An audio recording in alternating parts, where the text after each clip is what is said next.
The All Blacks squad announced only a few days ago, and already one player ruled out for the New Zealand versus France series. And in this video, we'll be looking at who's being replaced, who's being added in, and perhaps who was unlucky to miss out on an opportunity for joining the All Blacks squad. But jumping straight into it, Wallace Sititi, the name that has been talked about throughout the last day or so. He is out of the All Blacks squad due to a high ankle injury. And we do also know that it's going to require surgery. It could take anywhere between several weeks to a few months. And with only 50 days until the start of the Rugby Championship, it's looking unlikely that we'll see Sititi announced in that All Blacks squad. And that is a big shame because, like we've mentioned multiple times, breakout player of the year, but not just the All Blacks, but World Rugby in general. He had a phenomenal season, and it has been a full circle kind of 12 months because initially last year Sititi wasn't getting minutes, and it was due to injuries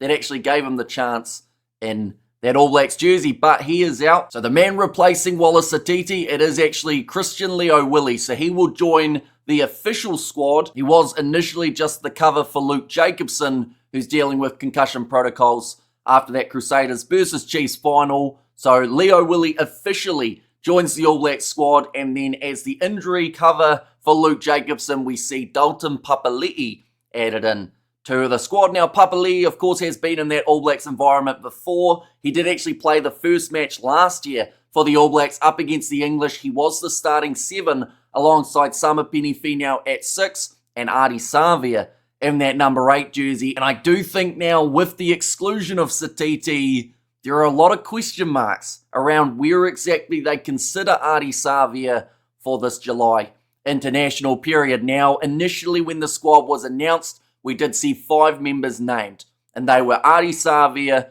Luke Jacobson, Wallace Sititi, Duplessis Karefi, and also Samapeni Finau as the last loose forward. So, of course, Finau does play 6.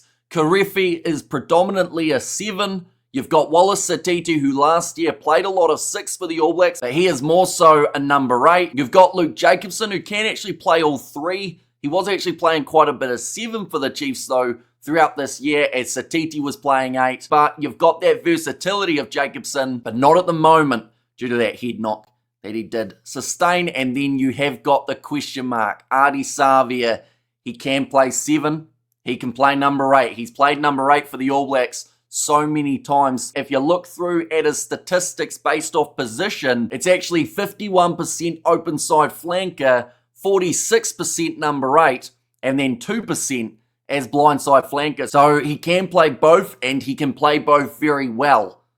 But is Scott Robertson, with the injuries that we've seen, going to now be willing to make that switch and allow Savea to play 7 like he did throughout the Moana Pacifica season? Or will we see Dalton Papali'i, during that Luke Jacobson injury, be regarded as the second 7 choice for this All Blacks squad? And of course, you also do have Christian Leo Willie that has now been added into the squad due to Wallace Sititi's injury. He is predominantly an 8, although has played 7% of his career in the number 6 jersey, although he hasn't played as a starting number 6 in about 3 years. I think the last game was back in 2022 up against the Drua in Fiji. I want to say is the last time we actually saw him starting as that 6 rather than a number 8. But of course, coming off the bench, sometimes he just slots into wherever they need him in that loose forward trio. So there are a lot of questions whether or not we see Savea stay in that number 8 jersey or whether he does get that transition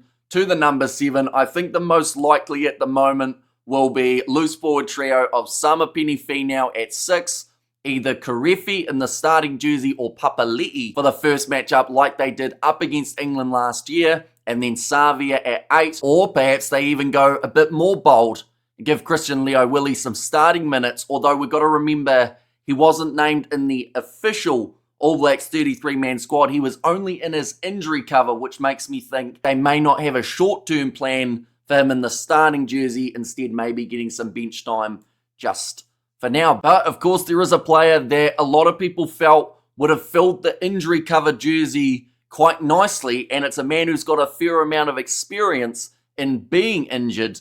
That is Ethan Blackadder. Some thought that he would just walk into that spot when we saw Sititi was injured, at least maybe as the injury cover, but instead the All Blacks coaches and selectors opting to go with Dalton Papali'i, who of course has a bit of experience in the All Blacks kit. Same can be said about Ethan Blackadder. Plus, at the moment, I would say you've only got 1-6 in regards of those loose forwards, with Luke Jacobson currently being out.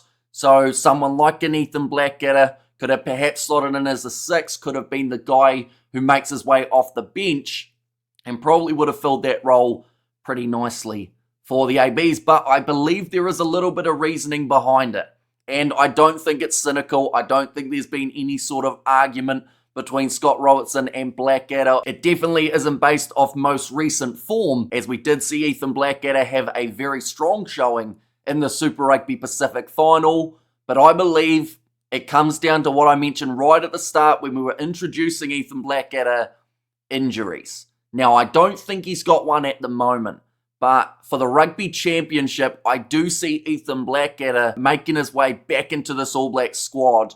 But the last thing that they would want when they've just lost Wallace Sititi is to put a guy in who has been labelled as injury prone and have Blackadder end up picking up some sort of injury throughout this July internationals window and then miss the whole of the Rugby Championship. I do think that they are just resting him, giving him a little bit more time after Super Rugby Pacific, because we know that Scott Robertson is a fan of what Ethan Blackadder does. And I do think it's more of a long-term plan for Blackadder in the All Blacks environment rather than just a quick fix, seeing as it may only be for a very short period of time. We might not even see Papali'i get a single minute playing up against the French. But of course he will be training with the squad, which can lead to training injuries, and it's definitely not what they want for Ethan Blackadder, knowing that he could be one of the keys for the All Blacks in that loose forward trio heading into the Rugby Championship. But nonetheless, I do thank you all very much for tuning in. If there are any other updates